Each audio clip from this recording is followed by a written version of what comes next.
Hey everybody, welcome to episode 19 Restoration Z. If you saw in the last episode, we're actually getting some pretty good progression to getting this bike back together. But today, I have some electrical stuff and some other random bits and pieces to do. We are getting stuff ready to go back onto the bike. Now, I have already done a little bit since you last saw. All I've done actually is I've placed the throttle cables, these two, the clutch cable in place. I've also just laid the wiring loom where it belongs. It's not plumbed into anything. It's just laid there. The reason why is because I had to spend a bit of time working out exactly where everything goes, and that was much easier to do by placing stuff over, and filming myself going backwards and forwards and backwards and forwards would have just been annoying. You know, you're not missing out a lot here. Oh, you'll also notice these white silicone hoses. These I bought, if you remember an earlier episode, I mentioned them. And basically, I just had those in place to work out exactly where they go, to see if anything's going to get in the way. What I think I need to do now, honestly, is get the radiators back on and then start finalising the placement of the wiring harness. I mean, I've been able to do things like, I know that this white tape mark from pictures and stuff must live here. I know the route that it takes around here because I know it has to be grasped in here, so that was easy enough. And then the subframe, this basically, then this is like a harness that sits over the subframe. So I actually think, yeah, my next job is going to be stick the radiators back on, maybe get the hoses in place, and stick the rear subframe on. Rear subframe, the subframe, it's the only subframe it has. And at that point, I'll have more space to actually finalise placing down where things belong, if you know what I mean. Is there anything else we've done? The only other thing I've done is I've applied pieces of helicopter tape. This is self-adhesive anti-scratch tape. It's quite expensive. There are cheaper versions out there you can use, and they're okay, but you really need to heat them up the hairdryer to get them to mould properly. But I have a piece across here. I also have a piece here which you can probably just see. This is because this is an area of the frame that got really badly rubbed by cables in the past, so I'm making sure that that doesn't happen again. I've also put a couple of strips of this on the rails on the underneath of the frame, just so when it goes on and off of paddock stands, rather than it being on the paint, it's on those plastic rubbers, and it means, you know, it'll just last a bit longer. This wiring harness, that all has to be remade. I've got the stuff to do that. This is for the rear tail, because this was all just, I mean look at this. Fix after bodged repair after bodged repair. I have a new one of these thanks to R&G. Thank you for supporting this channel and this build. They've supplied me one of these and their light looks identical to it. So yeah, we need to do work with that. Oh, and also the fan housing. Basically, this was looking very orange and rusty, and once I gave it a clean up, it didn't look too bad. And then I just cure rusted some rusty parts on it. I was considering spraying it, but it would require taking all the powder coat and everything off. And I think on this example, where this is, for now, just doing that, we'll see how it goes. I don't think that's going to be much of a problem. It's out the way. I say most of the rust is just on the very insides of these little holes. But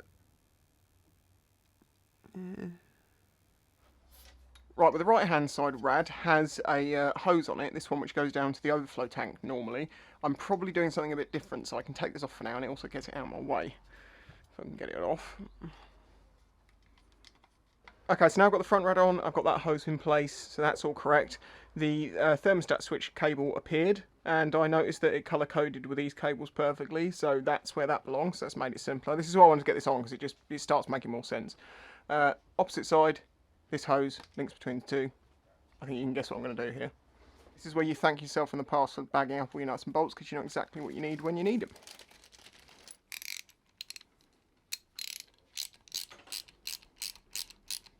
And there we go, the rads are on both sides. What was nice about this, I had to put the hoses in, the new silicone white hoses, because when it fits in there you can't put them in afterwards. So I did that at the same time. But it meant that things like this just appear, and then you see stuff like this and you realise that's colour coded, so those have to belong together. And by doing that, well, I know that becomes the horn, and on the opposite side I had the same thing happen. There's two connectors that popped out from the loom where I knew it came through here. One of them was quite obviously, well, it could only fit to one thing, which was the fan, and the other one could only fit to one thing, which was the thermostat. So that's in place now. I do need to like zip tie everything down once it's all in place. The brake switch runs up the side here and it's actually zip tied in place underneath here. That's how it was before, and then I've got a plastic cover that just goes over this corner and covers that all up. It looks like a mess, this bench, but there is actually some organisation to it. I've got my nuts and bolts over here. I've got...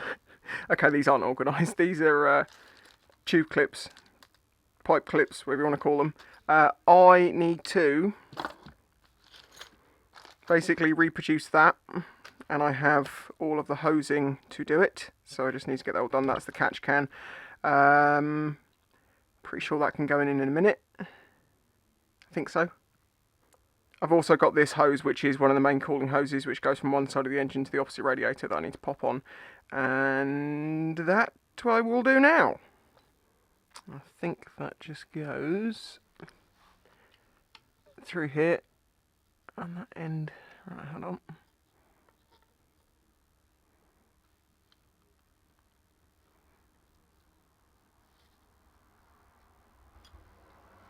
So the course that the fluid takes is up, it's pumped out that way, so up and out the pump here, across into the bottom of this rad, up into this rad, over the top, back into this one, back down, and then it comes out here and goes into the engine, and that then circulates. So that's the cooling system, all connected.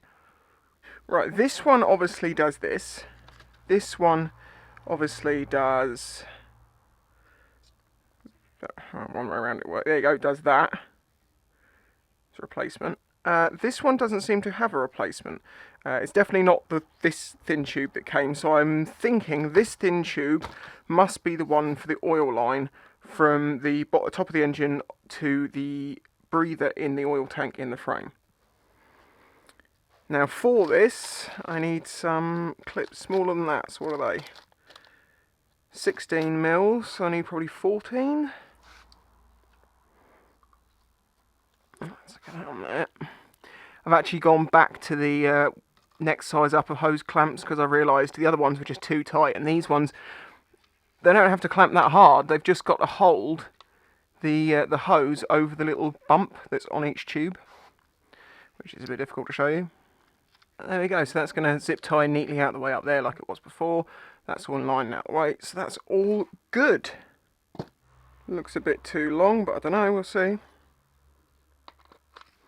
That fits fine.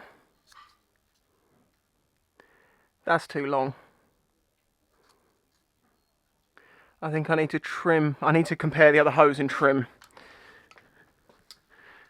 I think the bend's right, it's just a little too long itself. So it's basically the same, but just a bit too long. The bending is perfect, it's just a bit too... In fact, should we mark it?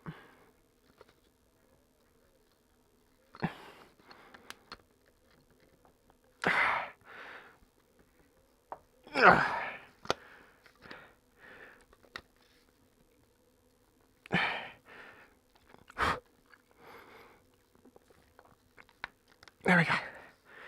There we go.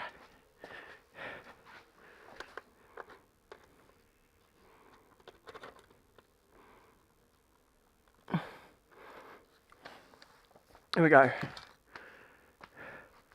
Hopefully this one will be really simple. Pull that off.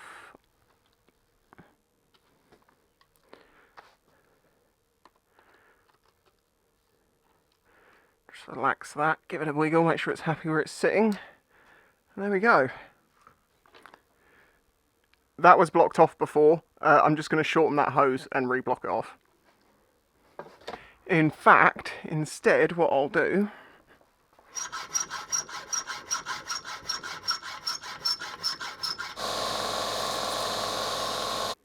there we go, that's better. That's the relay rectifier which belongs over here. Yeah, I'm pretty sure this is the earth that goes on the starter motor down here. So I'm just going to connect that. Hang on, can I get to that? Yeah, I've always got access to that, it's fine. Get it in here. Get that through.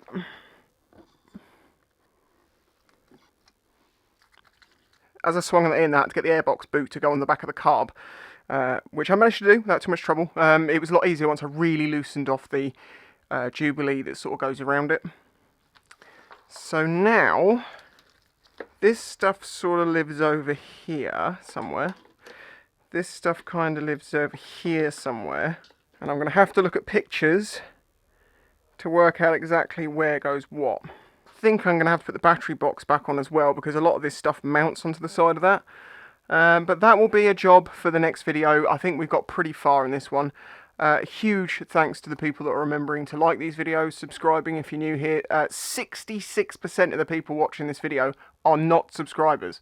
So if you could hit that subscribe button, it's completely free, I'd really appreciate it. If you'd really like to help support this channel, then check out my Patreon. At the end of the video, there'll be a little bit that explains what benefits you get. I am still waiting on a few parts to arrive, like a headlight. I need to get the handlebars ordered, a clutch lever, the plastics I'm going to go and pick up. I might do that tomorrow. That might give me an extra day to hope the headlight turns up.